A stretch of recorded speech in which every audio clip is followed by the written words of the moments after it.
It may be cold outside today, but you can still have a green thumb indoors to curb that spring fever. Don Kinsler is our garden expert. He's joining us today with tips on how to start your own houseplants from cutting, kind of doing a little bit of transferring. Some of you probably have these enormous plants, which you obviously do, Don, because you can keep your plants alive. So congratulations. Well, you know, half the fun of having houseplants is having more of them. So it's fun to take cuttings. For example, these plants, we can certainly get lots of new plants off of that. So that's fun. So whether you want to share some with your friends and neighbors or start more of your own. So let's talk about ways to start houseplants from cuttings. Now, kind of the older type way that still does work is to put cuttings, to take portions off the tips and to put them in a glass of water. And they will root, but take a look. The roots tend to be a little bit straggly, and roots that develop in water are used to growing in water. They do not transition as well into potting mix. So there's a better way, and that's the way that we're going to look at today. I call it the ice cream bucket method of houseplant propagation. So with a bucket, could be an ice cream bucket, or this was kind of a painting pail that I purchased. Important to drill holes in the bottom so that excess water can drain out. So we're going to root our houseplant cuttings in a media, a mix. So then they will transition better into the eventual pot that we put them in. So what I'm going to use is, it's called vermiculite. They're little kind of golden flakes. They come, it's very dry in the package, so I always wet it first.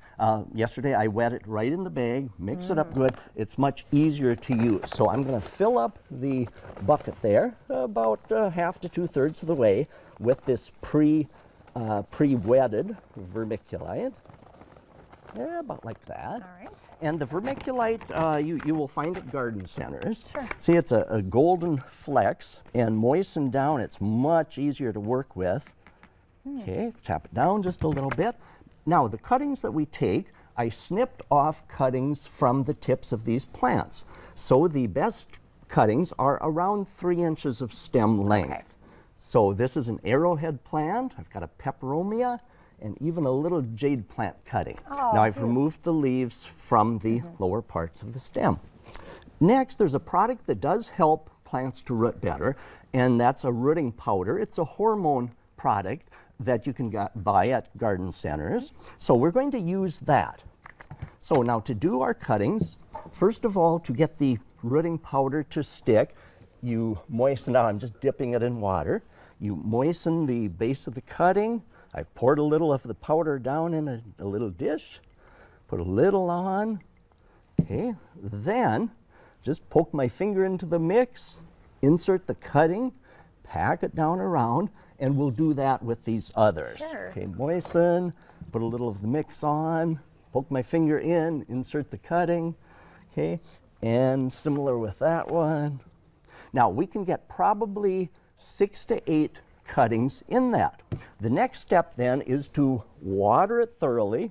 Okay, I'll add more water so that it's entirely wet down. Next, we're going to create a little greenhouse over this bucket by placing it in a plastic bag. Now I've repurposed a plastic bag that was about the right size. That's a life hack, I guess. It's one of the bags that you get your styrofoam plates in. Exactly. So if you need that, obviously you can grab one at Walmart or any store. Then we will enclose the top with a twist-em, and then put this in not hot sunlight, because that would cook, and this creates a nice greenhouse effect. So now poke a few holes or leave the top open a little. It does need air. So let's take a look at a bucket that I started about 4 weeks ago. So let's see how we're doing. Yes. Okay, let's undo. Wow, I love now this. I can feel the moisture in there. It's created a very nice humid little greenhouse in there. So let's take a look and see how we've done. Okay, I'm going to lift them out instead of just pulling. I'm going to, because I can feel roots. Ooh. Wow. Look at the roots on that. Isn't that beautiful? That's amazing. Beautiful roots on these. See, the roots get so much stronger and healthier in mix than they would in water. Right. Look at those beautiful, beautiful roots on those houseplant pots. One thing I've learned from you as well, last time you were on, you were with Jordan, and you had mentioned to him that when you're planting something, you don't push the dirt down. You kind of just, you want to surround it, but you're gentle. And I noticed today when you're pulling the roots out, too gentle. And I think too many of us are a little aggressive. Exactly. With our roots. So the next step would be to pot that up in a little pot. I like a 4-inch clay pot.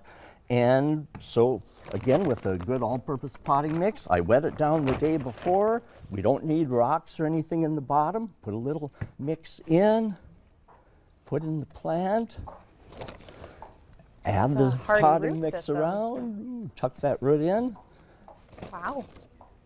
And fill it up. Now we shouldn't press down, that compresses too much, you lose the air surface, so just pack a little like that and then water it nice and thoroughly.